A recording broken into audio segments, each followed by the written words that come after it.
channel. I'm the faith-based counselor, and I did a live not so long ago about this talk about the church keeping single women single, especially single black women. Now, I understand that when a person is determined to do something, there isn't anything much you can say to get them to change their minds. So, um, this is me saying, before you leave, single women, before you leave for greener pastures where you feel like you're going to get who you want, you're going to be with who you like, you're going to be finally free, that the church has been holding you bound. Before you do all that, I would say make sure that when you're going, you take everything good that you've learned, because it can't be possible that you didn't learn anything from the church since you've been there. Take everything good you've learned from the church with you. You're going to need it. Secondly, make sure you take Jesus with you as well. That's very important. Unless, of course, you only give your life to Jesus because you felt that that was what was going to give you a husband.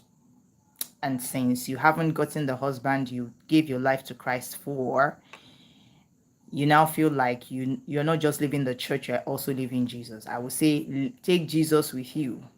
Again, you're going to need that. And I want you to also keep in mind that you are an intelligent woman. Let your brain work. Don't be in a place where you are only focused on what you want to have and you are losing sight of what you have. Because that is very easy to do, where we're always thinking about, oh, what we want, how we want it, and we are forgetting that all we do have. That was the trap, that what's her name now, Eve, fell into. She discounted the fact that she had the whole trees, all the trees, except this one. But she had all the trees to do with as she wanted, as she needed. She had all the trees to pluck from, to eat from, and all. She had the garden to herself. And her husband, or an Adam, as the case may be, but she was focused.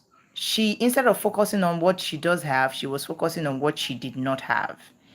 And the enemy was playing, shall we say, chess, a chess game with her mind to see where she was at. And it was like, oh, did God really say you should not eat this and eat that? And I was like, yeah, we can eat of everything, but this one we cannot. And then it says, oh, um, you see, that's not true. God doesn't want you to be like him, and that now became her focus that, oh, so God is keeping something away from me. Just like people are going around saying the church is keeping single women single, and you're not realizing that you are in a haven of some sort, right? Like the church compared to out there could be an Eden. Out there is a jungle. So I would say I'm not trying to keep you in, but I'm also trying to let you know. It's just like what late Dr. Miles Monroe said, that if you're going to subscribe to something or start doing something, do your research. Find out about those who have actually done it, how they did it, and the results they got from it. So before you exit the church thinking that, oh, once you leave, you have the world to yourself and you can, you have plethora of choices. Find out those who are out there, or those who had left before you, those that are already out there, how are they faring? Are they all happily married now? For those that want to be married, and for those who had left the church before you, are they also happily married as well, without any extra baggages and all? So those are things you want to take into consideration, and you want to ask them, how did they do it, how did they survive? You want to take notes. What is it like out there? You understand?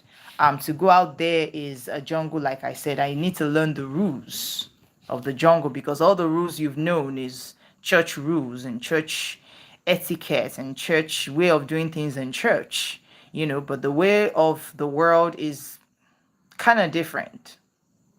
It's kind of different. And so you want to find out exactly how they do things in the world, why they do the things they do. You want to find that out. You want to take notes so that you don't go out there and become a prey, right? You don't want to go out there and become one of the hunted. You want to go out there and be safe and get exactly what you are going out there to get, and not to be gotten. Because there's a difference between going out there to get something and then going out there and then to get gotten. Pardon the English, but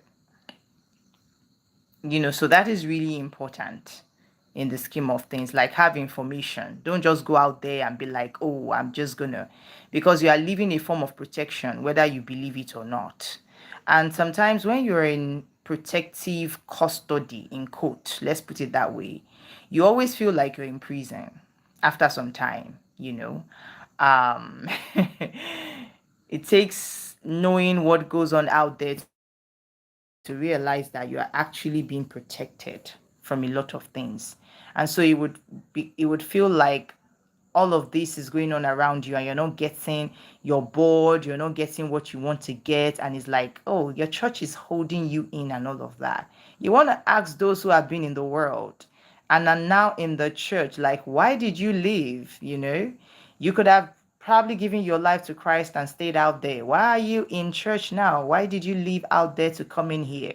You want to ask questions, you want to take notes. You understand?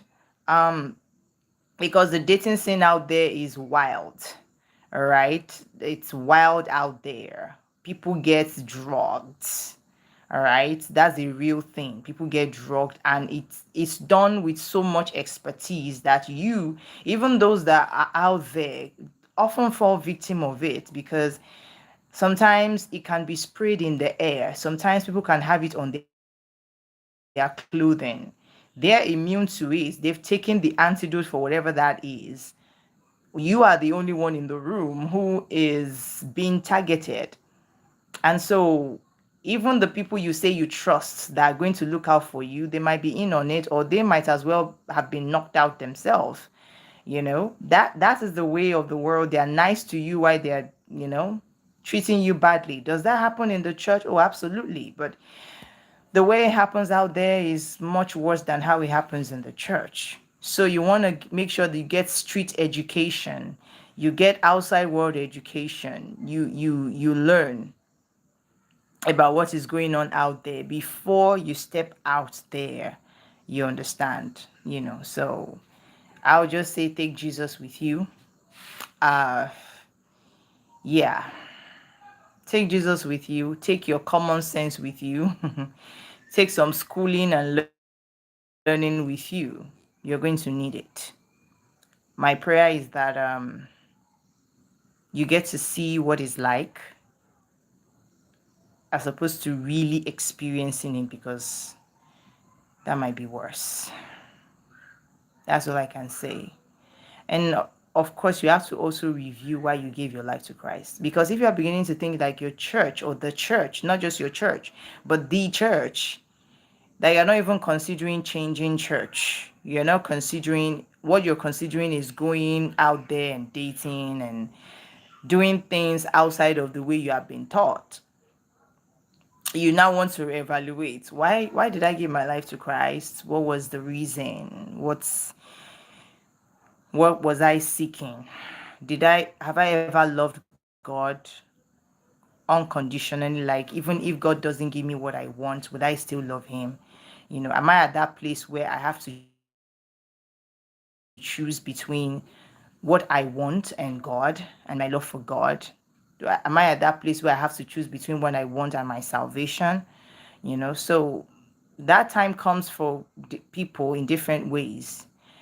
But you have to be careful to not let yourself be led away by your desires, because that can easily happen when you lose sight of all the good things, all the good times that you've had with the Lord.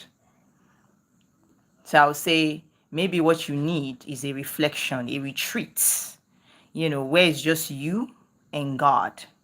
Maybe that's what you need, where it's just you and God. All right, then, guard your hearts with all diligence, for out of it flows the issues of life.